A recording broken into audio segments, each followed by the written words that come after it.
welcome back to the show. Please keep that going for the brilliant Harry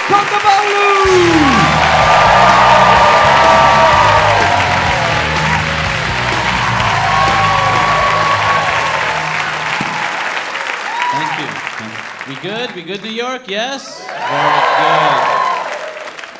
So, I was at this party last week, and this guy came up to me, and he's like, hey, man, where are you from? So I told him, I'm from Queens, New York. But wait. And then he's like, no, I mean, where are you really from? Which, for those of you who don't know, that's code for, no, I mean, why aren't you white? I noticed your skin was a different color than mine. Why? Why this? Why pigment? Why ethnic? Why this? What kind of animal are you? And I was offended, clearly.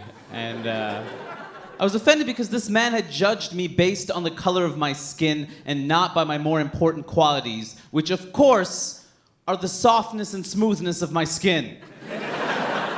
Traits I have carefully cultivated with the extensive use of cocoa butter. Yes, Hari Kondabolu uses cocoa butter. Just the other day, I went to the supermarket to get some more cocoa butter when I noticed the cocoa butter had been moved to the ethnic needs section of my supermarket. And at first, I was happy. I'm like, ethnic needs, end of police brutality, more access to health care, more educational opportunities. Finally. No. Just hair relaxers and cocoa butter, apparently.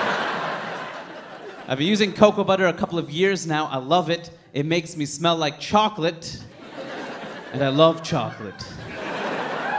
Here's why I love chocolate so much. You see, in this country, white is still the assumed. White is still the default. If I was to bring a friend home from work who happened to be Chinese to meet my white friends at home, my white friends may still be a bit confused. Hey, man, you didn't tell us your friend Joe was going to be Chinese. Well, you just assumed Joe was going to be white. And that's why I like chocolate. Because when you first think of chocolate, you think of something brown. And if you think of white chocolate first, well, you're a fucking racist. How would you think of white chocolate in that situation, exactly?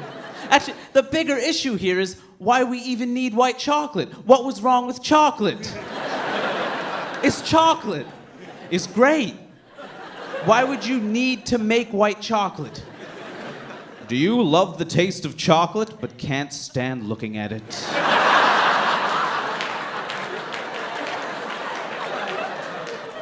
Are you worried about having brown chocolate around your teenage daughter? Well then, enjoy some white chocolate. I went bowling the other night and I saw a man pray to his bowling ball.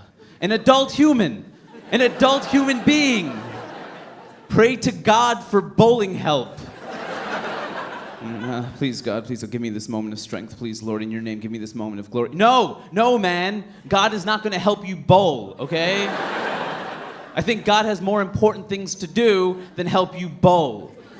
But then I started thinking about how screwed up the world is right now. Maybe God does have time. Because haven't you ever had a long list of things to do for the day and you only pick the easy things to do first? Maybe that's what God is doing.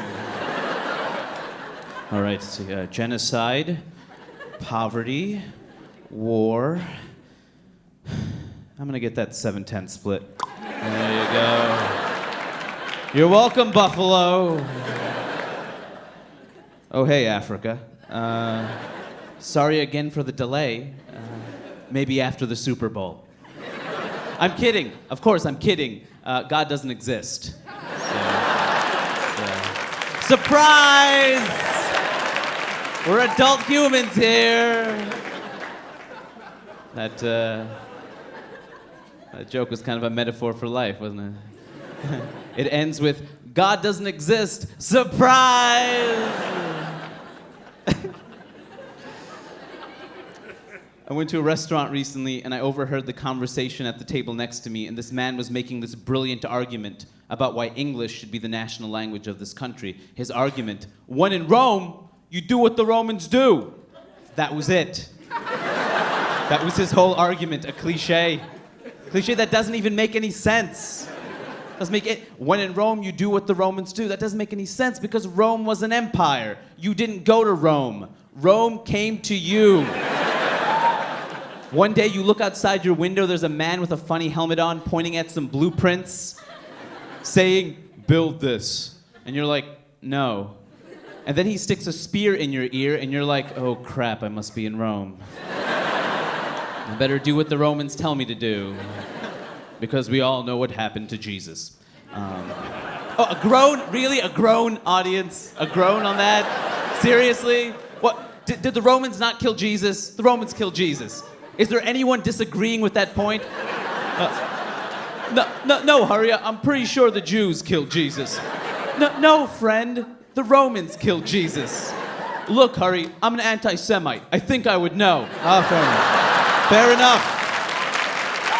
Fair enough. Fair enough.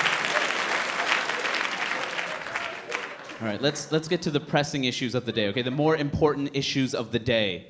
Vegan soul food. What the fuck? Really? Really, vegans? You dare bring that into the earth? Really? Vegan? That doesn't even make any sense. Let's think about this for a moment, okay? And what's the history of soul food? Slaves were given the worst parts of the animals, pig's feet, things like that. They had to cover it in lard and spices, whatever they could to make that taste delicious. Soul food is steeped in African American history and tradition. Then you have vegan food. Now, vegans also start with a limited number of ingredients, but arguably what they end up with tastes worse than what they started with. That's arguable. That's arguable. I argue it because it's true. Some would argue otherwise, and they're wrong. Because I have had vegan Thanksgiving of tofurkey and soy gravy.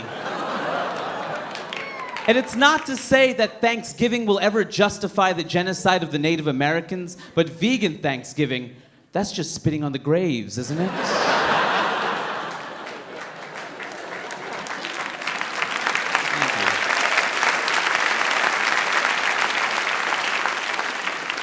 Now, again, the bigger point here is vegans don't use animal products in their food, and that's a key part of soul food. That is an essential part of soul food, animal products. Therefore, vegan soul food is essentially a heavy metal cover album of Motown classics. Heavy metal is rock music stripped of its historic black elements. It can't properly cover Motown. If I saw a heavy metal cover album of Motown classics, I would not buy it. Unless, of course, the record was called Vegan Soul Food. At which point, it is high concept. And Daddy must have it. Daddy must have it.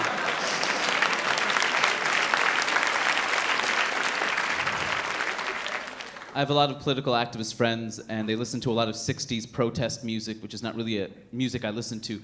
And I was at a party, and that's all that was playing, 60s protest music, and I got sick of it. I'm like, hey, man, can we play something else? And my friend got offended. He's like, what? You don't like my music, dude? But my music is the sound of the revolution. What? You think acoustic guitar is the sound of the revolution? Maybe I'm being a bit naive, but I always assumed the revolution would be a bit louder. I assumed gunfire and bombs blowing up. And the blood-curdling screams of rich people having their throats slit and their land taken away. Or at the bare minimum, electric guitar. I mean, seriously now. You can't kill other people to acoustic guitar. You can only kill yourself. Right. Thank you very much.